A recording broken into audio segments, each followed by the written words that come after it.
Audio book by RV में आपका स्वागत है। यह श्रृंखला कृष्ण के उस सफर को समझने का प्रयास है जिसमें वह एक साधारण जीवन से आगे बढ़कर धीरे धीरे एक ऐसी शक्ति बनते हैं जो केवल घटनाओं का हिस्सा नहीं बल्कि उन्हें दिशा देने वाला केंद्र बन जाती है। पिछले भागों में हमने देखा कि गोकुल के सामूहिक और सरल जीवन से निकलकर कृष्ण मथुरा के सत्ता केंद्र तक पहुंचते हैं, जहां कंस के शासन का अंत केवल एक व्यक्ति की हार नहीं बल्कि एक पूरी व्यवस्था के टूटने का संकेत बनता है। इसके बाद लगातार बढ़ते बाहरी दबाव के बीच उन्होंने द्वारका की स्थापना की, एक ऐसा नगर जहां सत्ता किसी एक सिंहासन पर नहीं बल्कि संतुलन, संवाद और संरचना के माध्यम से चलती है। और यहीं से कृष्ण केवल एक क्षेत्रीय नेता नहीं रहते बल्कि एक ऐसे व्यक्तित्व के रूप में उभरते हैं जिसका प्रभाव धीरे धीरे पूरे राजनीतिक परिदृश्य में फैलने लगता है। आज के इस भाग में हम देखेंगे कैसे यह प्रभाव पांडवों के साथ उनके संबंधों के माध्यम से और गहराता है, कैसे वह हस्तिनापुर की राजनीति में प्रवेश करते हैं और कैसे एक मध्यस्थ से आगे बढ़कर वह उस महायुद्ध की दिशा तय करने वाले केंद्र बन जाते हैं जिसे रोकने की उन्होंने पूरी कोशिश की थी। और अब इसी मोड़ से कहानी आगे बढ़ती है। द्वारका में सत्ता संतुलन स्थापित होने के बाद कृष्ण का प्रभाव केवल यादव क्षेत्र तक सीमित नहीं रहा। इसी समय उनका संपर्क पांडवों से और गहरा होने लगा। यह संपर्क केवल व्यक्तिगत मित्रता का परिणाम नहीं था, इसके पीछे राजनीतिक परिस्थितियां और सत्ता संघर्ष का व्यापक संदर्भ मौजूद था। पांडव उस समय हस्तिनापुर की राजनीति से बाहर कर दिए गए थे, उन्हें अपने अधिकारों से वंचित कर दिया गया था और वे लगातार अस्थिर स्थिति में जी रहे थे। दूसरी ओर यादव क्षेत्र में कृष्ण का प्रभाव बढ़ रहा था। इन दोनों स्थितियों ने एक स्वाभाविक गठबंधन की नींव रखी। दोनों पक्षों के सामने समान चुनौती थी, एक ऐसी सत्ता व्यवस्था जो शक्ति को एक हाथ में केंद्रित कर रही थी। कृष्ण और अर्जुन का संबंध इस गठबंधन का केंद्र बना। यह संबंध केवल युद्ध कौशल या व्यक्तिगत आकर्षण पर आधारित नहीं था, यह समान दृष्टिकोण और आपसी भरोसे पर आधारित था। अर्जुन को कृष्ण में एक ऐसा व्यक्ति दिखाई देता था जो केवल सलाह देने वाला नहीं बल्कि परिस्थितियों को समझने वाला रणनीतिक साथी था। वहीं कृष्ण को अर्जुन में वह व्यक्ति दिखता था जो आने वाले संघर्षों में निर्णायक भूमिका निभा सकता था। इस रिश्ते को और मजबूत करने के लिए पारिवारिक गठबंधन भी बने। सुभद्रा और अर्जुन का विवाह केवल व्यक्तिगत संबंध नहीं था, यह यादव और पांडव वंशों के बीच राजनीतिक जुड़ाव का प्रतीक बन गया। इस विवाह के माध्यम से दोनों पक्षों के हित औपचारिक रूप से जुड़े। इससे यह स्पष्ट हो गया कि कृष्ण केवल मित्रता तक सीमित नहीं रहना चाहते थे बल्कि एक स्थायी गठबंधन बनाना चाहते थे। महाभारत के संदर्भों में यह दिखाई देता है कि कृष्ण ने इस संबंध को भावनात्मक स्तर पर नहीं बल्कि रणनीतिक स्तर पर संभाला। उन्होंने यह सुनिश्चित किया कि यादवों और पांडवों के बीच भरोसा बना रहे, दोनों पक्षों की सीमाएं और आवश्यकताएं समझी जाए। यह गठबंधन किसी एक घटना पर आधारित नहीं था बल्कि धीरे धीरे विकसित हुआ। इस चरण में कृष्ण की भूमिका एक संयोजक की तरह थी।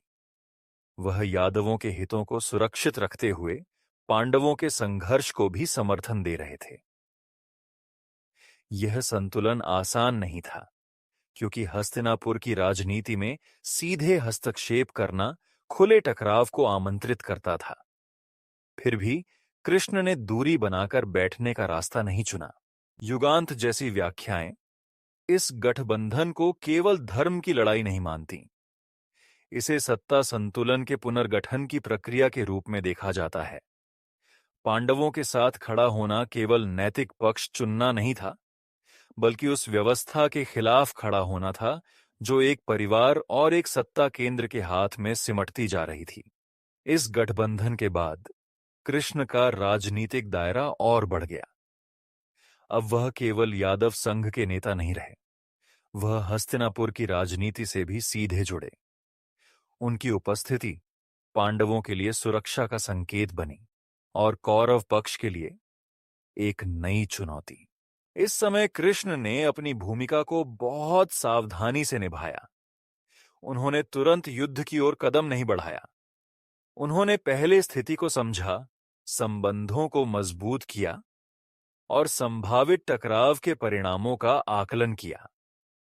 यह धैर्य उनके राजनीतिक दृष्टिकोण को दर्शाता है।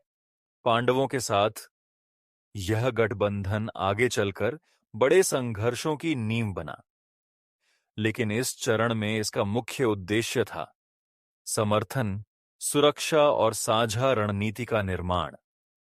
कृष्ण इस प्रक्रिया में केवल एक समर्थक नहीं थे, वह इस गठबंधन की दिशा तय करने वाले प्रमुख व्यक्ति बन चुके थे। यहीं से कृष्ण का जीवन एक और स्तर पर पहुंचता है। अब वह केवल क्षेत्रीय राजनीति का हिस्सा नहीं थे, अब वह उपमहाद्वीप की सबसे बड़ी सत्ता लड़ाई के केंद्र में प्रवेश कर चुके थे। यह प्रवेश अचानक नहीं हुआ, यह लंबे समय से तैयार की गई रणनीति और संबंधों का परिणाम था। हस्तिनापुर की ओर कृष्ण की यात्रा किसी साधारण दूत की यात्रा नहीं थी। यह एक ऐसे व्यक्ति की यात्रा थी जिसके कंधों पर आने वाले युद्ध की जिम्मेदारी टिकी हुई थी। पांडवों और कौरवों के बीच तनाव अब अपने चरम पर पहुंच चुका था। दोनों पक्ष अपने अपने दावों पर अड़े हुए थे। फिर भी अंतिम निर्णय से पहले शांति का प्रयास करना आवश्यक समझा गया। यही कारण था कि कृष्ण को मध्यस्थ के रूप में आगे लाया गया। हस्तिनापुर का वातावरण उस समय भारी था। दरबार में शक्ति का संतुलन एक ओर झुका हुआ था। दुर्योधन और उसके समर्थक अपने सैन्य बल पर भरोसा कर रहे थे, वहीं पांडव पक्ष न्याय और अधिकार की बात कर रहा था। इस विभाजन ने दरबार को दो स्पष्ट खेमों में बांट दिया था। कृष्ण जब वहां पहुंचे तो उन्हें केवल एक अतिथि की तरह नहीं देखा गया, उन्हें एक ऐसे व्यक्ति की तरह देखा गया जो पूरे संघर्ष की दिशा बदल सकता था। कृष्ण का उद्देश्य युद्ध को टालना था, लेकिन किसी भी कीमत पर समझौता करना उनका लक्ष्य नहीं था। उन्होंने पांडवों के पक्ष से यह स्पष्ट रखा कि उनका दावा न्यूनतम था। वे पूरे राज्य की मांग नहीं कर रहे थे, केवल इतना चाहते थे कि उन्हें सम्मान और जीवन जीने का अधिकार मिले। यह प्रस्ताव स्वयं में एक बड़ा समझौता था। इसके माध्यम से उन्होंने यह दिखाने की कोशिश की कि संघर्ष को शांतिपूर्ण तरीके से समाप्त किया जा सकता है। दरबार में यह प्रस्ताव सुनकर अलग अलग प्रतिक्रियाएं सामने आईं। कुछ वरिष्ठ सदस्य इसे व्यवहारिक समाधान मानते थे। वे जानते थे कि युद्ध का परिणाम केवल विनाश होगा, लेकिन सत्ता के केंद्र में बैठे लोगों की सोच अलग थी। दुर्योधन इस प्रस्ताव को कमजोरी के रूप में देखता था। उसके लिए सत्ता का त्याग करना स्वीकार्य नहीं था, चाहे परिणाम कुछ भी हो। इस चरण में कृष्ण की भूमिका केवल संदेश पहुंचाने तक सीमित नहीं रही। उन्होंने दरबार के वातावरण को समझा, वहां मौजूद शक्ति समीकरणों को देखा और यह आकलन किया कि कौन सा पक्ष किस दिशा में जा रहा है। उन्होंने भावनात्मक अपील की जगह व्यावहारिक तर्कों का उपयोग किया। उनका प्रयास यह था कि सत्ता के लोग यह समझें कि युद्ध केवल जीत हार का प्रश्न नहीं है, बल्कि पूरे समाज के विनाश का कारण बन सकता है। युगांत जैसी व्याख्याएं इस शांति प्रयास को आदर्शवाद नहीं मानती। इसे एक अंतिम राजनीतिक प्रयास के रूप में देखा जाता है। कृष्ण जानते थे कि युद्ध की संभावना बहुत अधिक है, फिर भी उन्होंने बातचीत का रास्ता पूरी तरह आजमाया। यह इसलिए नहीं था कि उन्हें भ्रम था, बल्कि इसलिए कि इतिहास में यह स्पष्ट दर्ज हो सके कि संघर्ष से पहले हर संभव विकल्प अपनाया गया। हस्तिनापुर के दरबार में यह बातचीत लंबे समय तक चली। अलग अलग प्रस्ताव सामने आए, लेकिन किसी भी पक्ष ने पूरी तरह झुकने की इच्छा नहीं दिखाई। यह स्पष्ट होता जा रहा था कि सत्ता का लालच और अहंकार समझौते से बड़ा बन चुका है। इस दौरान कृष्ण का व्यवहार संयमित रहा। उन्होंने किसी पक्ष को सार्वजनिक रूप से अपमानित करने की कोशिश नहीं की।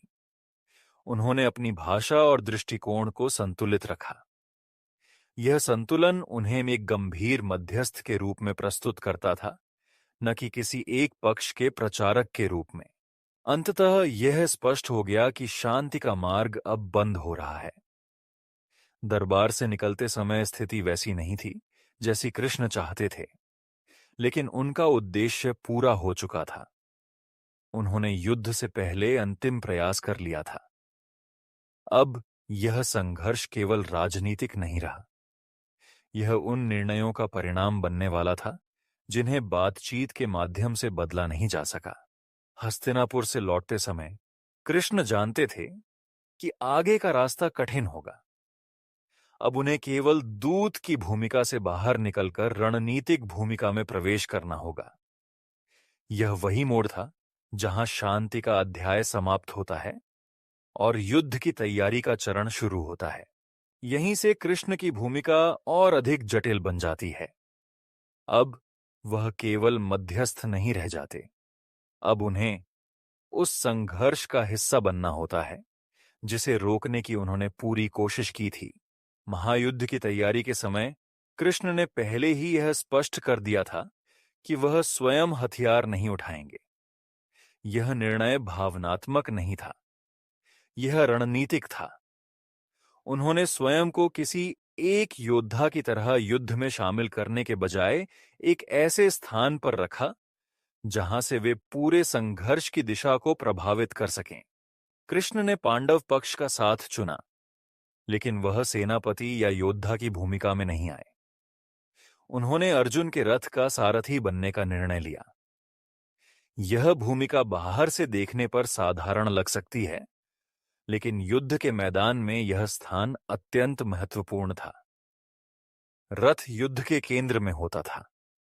वहीं से युद्ध की गति, दिशा और समय का आकलन किया जाता था। इस स्थान पर रहकर कृष्ण ने केवल रथ नहीं चलाया, उन्होंने परिस्थितियों को पढ़ा, शत्रु की चालों को समझा, पांडव पक्ष को यह संकेत दिया कि किस समय आक्रामक होना है और किस समय संयम रखना है। यह सलाह तलवार से नहीं, बल्कि अनुभव और रणनीति से दी जाती थी। महाभारत के वर्णनों में यह दिखाई देता है कि कृष्ण युद्ध के मैदान में लगातार सक्रिय रहते हैं। भले ही वह हथियार नहीं उठाते, वह सेनाओं की स्थिति, योद्धाओं की मनः स्थिति और युद्ध की बदलती परिस्थितियों को ध्यान में रखकर निर्णयों में हस्तक्षेप करते हैं। कई बार उनके सुझाव तत्काल युद्ध परिणामों को प्रभावित करते हैं। युगांत जैसी व्याख्याएं इस भूमिका को व्यावहारिक राजनीति के रूप में देखती हैं। यहां कृष्ण किसी आदर्शवादी शांति प्रेमी के रूप में नहीं दिखते। वह जानते थे कि युद्ध अब टाला नहीं जा सकता, इसलिए उनका ध्यान युद्ध को नैतिक कथा बनाने के बजाय उसे रणनीतिक रूप से नियंत्रित करने पर था। उनका उद्देश्य यह था कि पांडव पक्ष केवल शक्ति के भरोसे न लड़े, बल्कि योजना और संतुलन के साथ आगे बढ़े। कृष्ण का प्रभाव केवल रणनीति तक सीमित नहीं था, वह मानसिक स्तर पर भी पांडवों को स्थिर रखने का काम करते थे। युद्ध के लंबे दिनों में थकान, भय और भ्रम स्वाभाविक थे। ऐसे समय में उनका संतुलित व्यवहार और स्पष्ट दृष्टि पांडव पक्ष के लिए एक आधार बनती थी। वह भावनात्मक उथल-पुथल को शांत रखने की कोशिश करते थे। इस चरण में कृष्ण ने स्वयं को किसी एक योद्धा के व्यक्तिगत हित से नहीं जोड़ा। उन्होंने पूरे युद्ध को एक बड़े राजनीतिक संघर्ष के रूप में देखा। उनके लिए यह केवल दो परिवारों की लड़ाई नहीं थी, बल्कि सत्ता संतुलन और क्षेत्रीय स्थिरता का प्रश्न था। महाभारत के युद्ध में कई निर्णायक क्षण ऐसे आए जहां कृष्ण की सलाह ने दिशा बदल दी। वह सामने खड़े होकर लड़ने के बजाय पीछे से दिशा तय कर रहे थे। यही उनकी शक्ति थी, प्रत्यक्ष शक्ति नहीं, बल्कि निर्णय शक्ति। फिर भी उन्होंने अपने प्रभाव का प्रदर्शन नहीं किया। उन्होंने स्वयं को युद्ध का नायक घोषित नहीं किया। उन्होंने अपनी भूमिका को सीमित रखा, लेकिन प्रभावी रखा। यह संतुलन उन्हें अन्य नेताओं से अलग बनाता है। इस दौरान कृष्ण का व्यवहार यह दिखाता है कि युद्ध में केवल हथियार उठाना ही भूमिका नहीं होती। कभी-कभी सबसे महत्वपूर्ण भूमिका वह होती है जो दिखाई नहीं देती। निर्णयों की दिशा तय करना, समय का आकलन करना और सही क्षण पर हस्तक्षेप करना, यह सब उनके कार्य का हिस्सा था। इस चरण के अंत तक कृष्ण की पहचान और स्पष्ट हो जाती है। वह केवल पांडवों के मित्र या सहयोगी नहीं रहे। वह युद्ध की संरचना को प्रभावित करने वाले केंद्रीय व्यक्ति बन चुके थे। उनकी उपस्थिति युद्ध के मैदान में संतुलन का प्रतीक बन गई थी। यहीं से युद्ध का अंतिम और सबसे जटिल चरण शुरू होता है। अब संघर्ष केवल तलवारों का नहीं रह जाता। यह रणनीति, मानसिक दृढ़ता और निर्णयों की लड़ाई बन जाता है। और इस लड़ाई में कृष्ण की भूमिका और भी महत्वपूर्ण हो जाती है। महायुद्ध के दौरान कृष्ण की भूमिका केवल रणनीति और समन्वय तक सीमित नहीं रही। कई ऐसे क्षण आए जहां उनके निर्णयों को लेकर प्रश्न उठे। ये निर्णय सीधे और सरल नैतिक ढांचे में फिट नहीं बैठते थे। युगांत जैसी व्याख्याएं इन क्षणों को आदर्श कथा की तरह नहीं, बल्कि युद्ध की कठोर वास्तविकता के रूप में देखती है। कुछ परिस्थितियों में कृष्ण ने ऐसे विकल्पों का समर्थन किया जिनमें सीधी लड़ाई की बजाय परिस्थिति का लाभ उठाया गया। यह निर्णय इसलिए नहीं थे कि वह छल को प्राथमिकता देते थे, बल्कि इसलिए कि युद्ध की स्थिति उन्हें सीमित विकल्प देती थी। उनके सामने लक्ष्य केवल व्यक्तिगत वीरता नहीं था, उनके सामने उद्देश्य था, युद्ध को उस दिशा में मोड़ना जहां पांडव पक्ष का अस्तित्व सुरक्षित रह सके। इन फैसलों के कारण कृष्ण की छवि एक सरल नायक की तरह नहीं रह जाती।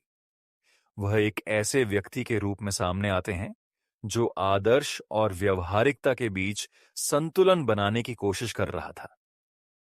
युगांत के दृष्टिकोण से देखा जाए तो यह संघर्ष धर्म और अधर्म की सीधी रेखा नहीं था।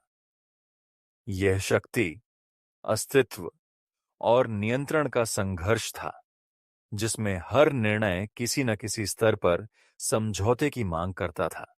महाभारत के प्रसंगों में यह स्पष्ट होता है कि कृष्ण ने कभी भी यह दावा नहीं किया कि उनके सभी निर्णय नैतिक रूप से पूर्ण हैं। उन्होंने परिस्थितियों के अनुसार रास्ता चुना।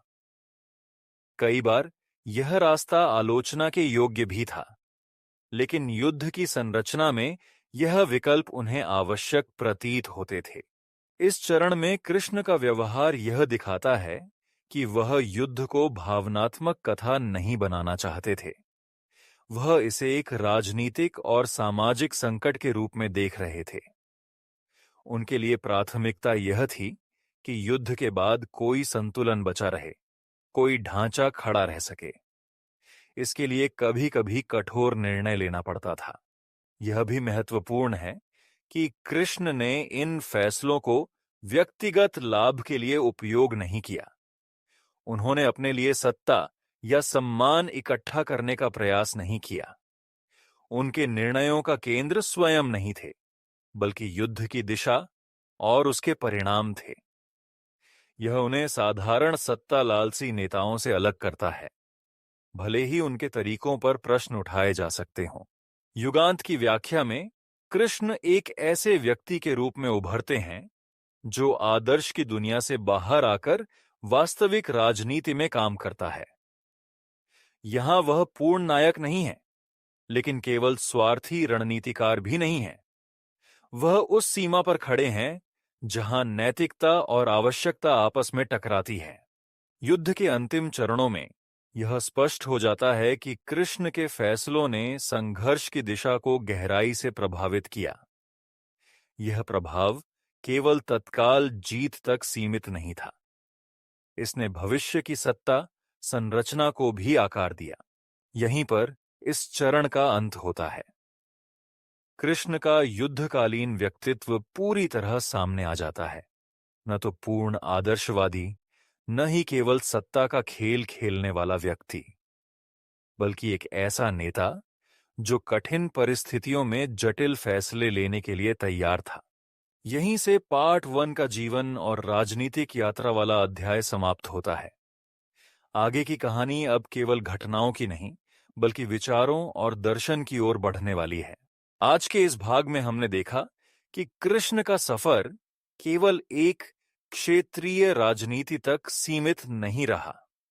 द्वारका से निकलकर उनका प्रभाव पांडवों के साथ गठबंधन में दिखाई देता है, जहां संबंध केवल मित्रता का नहीं, बल्कि एक बड़े सत्ता संतुलन के पुनर्निर्माण का हिस्सा बनता है। हस्तिनापुर के दरबार में उन्होंने शांति का अंतिम प्रयास किया, लेकिन जब समझौते के सभी रास्ते बंद हो गए, तो उन्होंने स्वयं को युद्ध के केंद्र में रखकर भी उससे अलग रखा। उन्होंने हथियार नहीं उठाए, लेकिन युद्ध की दिशा को प्रभावित किया। और यहीं पर कृष्ण की भूमिका एक नए स्तर पर पहुंचती है, जहां वह केवल घटनाओं के सहभागी नहीं, बल्कि उनके पीछे काम करने वाली बुद्धि और रणनीति बन जाते हैं। लेकिन इस कहानी का सबसे गहरा हिस्सा अब भी बाकी है। अगले भाग में हम इस प्रश्न की ओर बढ़ेंगे, जब कर्म करना ही है तो उसे किस भावना के साथ किया जाए? जब हर निर्णय में टकराव है, तो सही और गलत की पहचान कैसे हो? और यहीं से कृष्ण का विचार एक राजनीतिक कथा से आगे बढ़कर जीवन और मन के गहरे प्रश्नों की ओर जाता है। अगला भाग रोज की तरह रात 9 बजे प्रकाशित होगा। अगर यह श्रृंखला आपको सोचने पर मजबूर कर रही है, तो वीडियो को लाइक करें, शेयर करें और ऑडियो बुक बाय आरवी को सब्सक्राइब जरूर करें। आपकी राय हमारे लिए महत्वपूर्ण है। कमेंट में जरूर बताएं आप कृष्ण को एक रणनीतिक नेता के रूप में देखते हैं या एक मार्गदर्शक के रूप में।